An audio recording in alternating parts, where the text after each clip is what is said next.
Sabe que é natural para todo torcedor de futebol, e obviamente que nós gremistas não vamos ser diferentes. A gente se empolga, a gente se permite se iludir com algumas coisas, né? O último jogo, por exemplo, quando nós ganhamos do Juventude, o Grêmio fez um mínimo, que era o que ele, diferente do que ele não vinha fazendo, e a gente já se empolgou, já começou a se iludir, daqui a pouco, poxa, o cara voltou a jogar, pô, o Cristaldo com intensidade, pisando na área e tal. O Mano Menezes vai ter muito trabalho, cara. Ele tá tendo muito trabalho e ele vai ter muito trabalho daqui pra frente, porque eu não sei o que essa diretoria de futebol poderá contratar, se é que vai contratar nessa janela. Porque o Grêmio precisa de reforço técnico, o Grêmio precisa de estrutura de futebol. Então, o Mano Menezes, ele já conseguiu melhorar algumas coisas, né? Ele já conseguiu estancar uma sangria de gols que a gente tomava mais do que a gente vem tomando.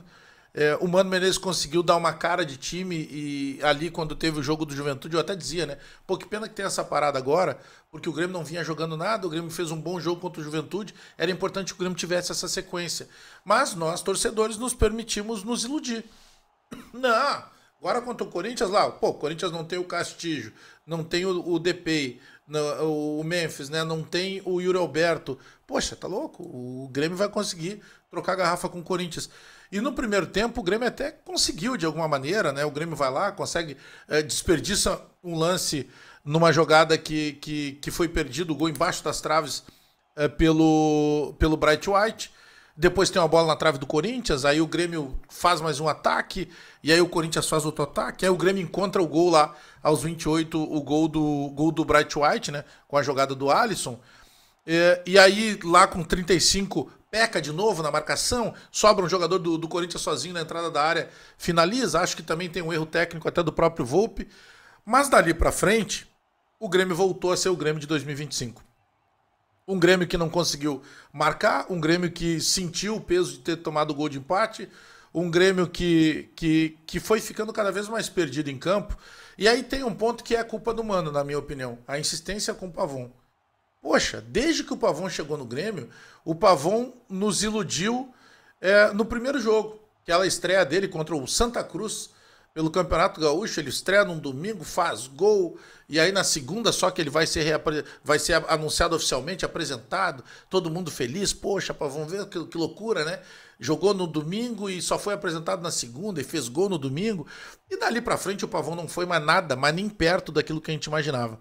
Só que os técnicos gostam do Pavon. E quando o Filipão chegou e colocou a seguinte frase: olha, fui lá inclusive conversar com o Pavon, porque é um cara que eu gosto muito, é meu amigo e tal, e Pavon voltou pro Grêmio. Porque essa história de assim, não, mas ele tem contrato, Bagé, ele tem que jogar. Não, né? Não, no caso do Pavon, não.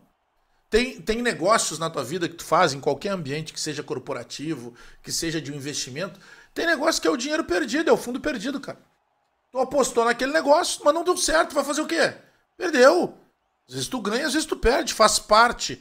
Agora, a preocupação que se tinha que ter era de que o Grêmio, ele necessita urgentemente melhora. E o departamento de futebol do Grêmio precisa enxergar isso. Não vamos vir com essa conversa mole daqui a pouco e dizer o seguinte: ah não, mas é que tem um detalhe, né? Poxa, o Grêmio empatou com o Corinthians. Não, o Grêmio empatou com o Corinthians sem seus principais jogadores. O Grêmio, no segundo tempo, o Corinthians jogou com extrema facilidade. Dói a gente dizer isso, mas aconteceu. E eu acho que o Mano, se ele não tiver, por exemplo, se ele não tiver a possibilidade, por parte da direção, de ter reforços substanciais para esse time do Grêmio, porque não é o Alex Santana que vai resolver, não era o Kaique do Juventude que eles estavam tentando que vai resolver.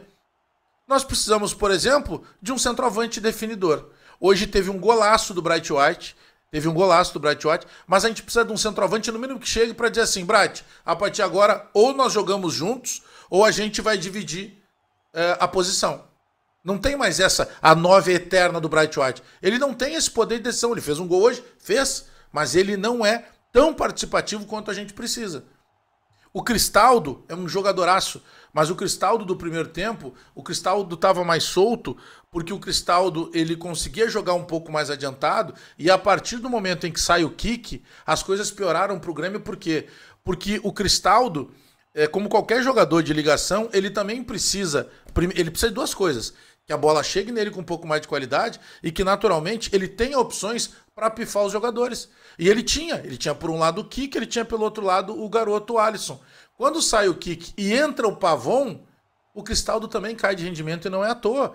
Porque primeiro que essa bola já não chegava mais com tanta qualidade para ele. Ele tinha dois jogadores ligando ele, daqui a pouco ele passa a ter um. E quando ele pega essa bola para fazer essa conexão, ele tinha dois, ele passa a ter um. Porque o Kik, com qualquer defeito que ele possa ter tido, e ele jogou pouco tempo hoje, o Kik é o cara que agride o adversário, pegando a bola e jogando para cima, partindo para cima, buscando a vitória pessoal. O caso do menino, do Alisson, também. Ele tá num momento esplendoroso, ele tem confiança. O mano tava dizendo para ele: esquece, pega a bola e vai pra cima lá do lateral esquerdo de onde ele era.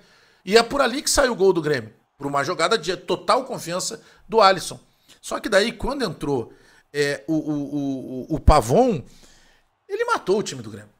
O Pavon não consegue acertar passe, o Pavon não consegue ter boa finalização, o Pavon não consegue fazer jogada para tentar criar uma situação dentro da área de ataque do Grêmio. Então tem muita dificuldade o Pavon. O Ronald que entra, ele até entra tão bem quanto o Dodge. Acho que ele melhorou. Acho que o Ronald fez um jogo bom hoje. Então eu não quero só falar mal dos caras que entraram. O Riquelme, ele toca 3, 4 vezes na bola logo que ele entra e tu diz assim, ele tem que jogar no meio desses loucos aí. Porque ele acalma a situação no meio campo.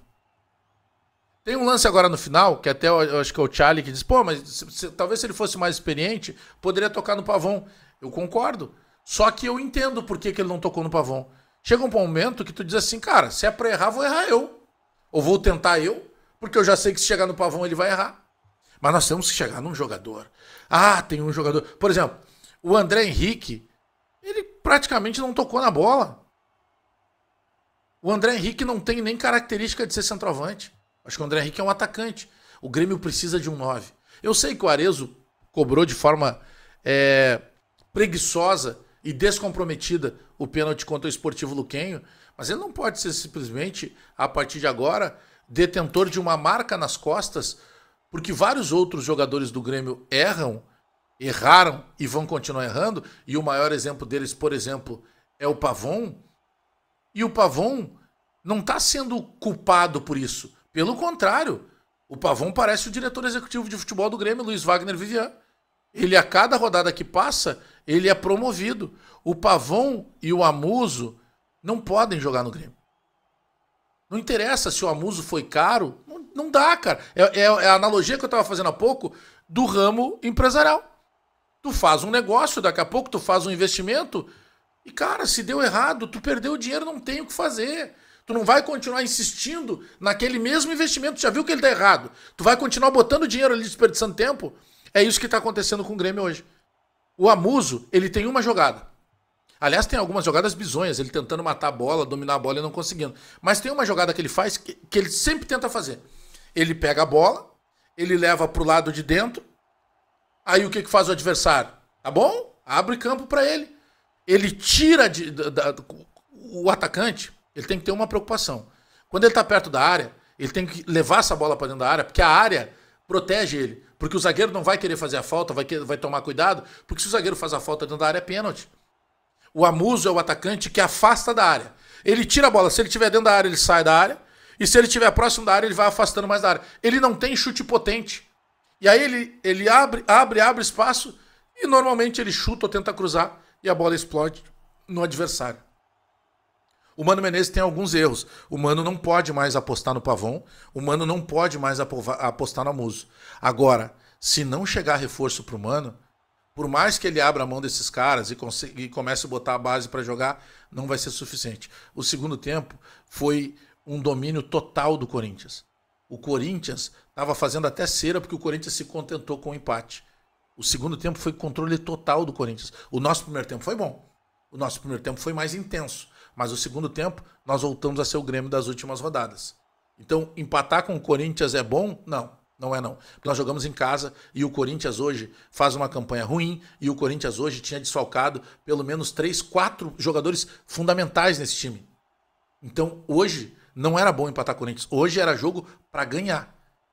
Não estamos comparando clubes e peso de camisa. Nós estamos falando de time atual. O time atual do Corinthians, que jogou e o que jogou hoje, era time que o Grêmio tinha obrigação de ganhar. E o Grêmio, na minha opinião, desperdiça pontos importantíssimos. Com o Pavon e Amuso, não vai dar.